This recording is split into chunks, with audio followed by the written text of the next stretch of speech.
அண்மை செய்தியை பார்க்கிறோம்.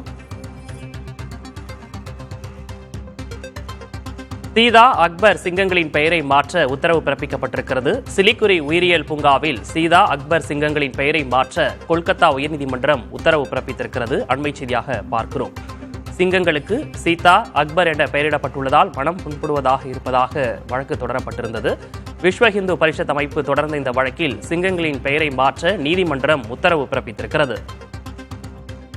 இது குறித்த விவரங்களை வழங்குவதற்காக செய்தியாளர் ராஜு இணைந்திருக்கிறார். ராஜு, நீதிமன்றம் வேறு என்னென்ன விஷயங்கள் அதில் சொல்லியிருக்காங்க? விக்னேஷ், கடந்த 12ஆம் தேதி இந்த 2 சிங்கங்களும் மேற்கு வங்க மாநிலத்தில் உள்ள சிலிகுரி இந்த உயிரியல் பூங்காவிற்காக கொண்டு வரப்பட்டிருந்தது. இதில் ஆண் சிங்கம் 7 வயதான அந்த ஆண் சிங்கத்திற்கு அக்பர் எனவும், அதே போல 6 வயதான பெண் சிங்கத்திற்கு கீதா என பெயரிடப்பட்டிருந்தது.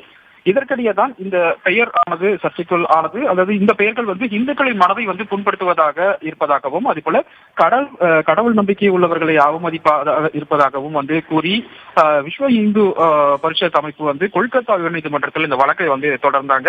இந்த வழக்கை விசாரித்த தனி நீதிபதி இன்றைய தினம் இந்த ஒரு அறிவுறுத்தலை வழங்கியிருக்கிறார்கள். குறிப்பாக அவருடைய அந்த தீர்ப்பில் நாட்டில் பெரும்பாலான அந்த மக்கள் கீதையை கடவுளாக வணங்குகிறார்கள். அதே போல அக்பர் ஒரு மதசார்பற்ற திறமையான முகலாய பேரரசர் ஆவார். எனவே இந்து, கிறிஸ்தவர்கள், அதே போல மத போராளிகள் மற்றும் மரியாதைக்குரியவர்களின் அந்த பெயர்களை விலங்குகளுக்கு வைக்க வேண்டாம் என்ற ஒரு வேண்டுகோளும் விடுத்திருக்கின்றார். மட்டுமல்லாமல் இந்த சர்ச்சைக்குரிய நிலையில் இருக்கக்கூடிய இந்த பெயர்களை மாற்ற வேண்டும் எனவும் கொல்கத்தா மேற்கு வங்க அரசுக்கு இந்த கொல்கத்தா உயர்நீதிமன்றம் ஒரு அறிவுறுத்தலாக வழங்கியிருக்கின்றார்கள். அதே வேளையில மாநில அரசும் இந்த பெயர்கள் இந்த சர்ச்சையான பிறகு அந்த பெயர்களை மாற்றுவதற்கான ஒரு பரிந்துரையில் இருப்பதாகவும், விரைவில் இந்த 2 சிங்கங்களுடைய அந்த பெயர்கள் மாற்றப்படும் என்ற ஒரு உறுதியை உயர் நீதிமன்றத்தில் தெரிவித்திருக்கின்றார்கள்.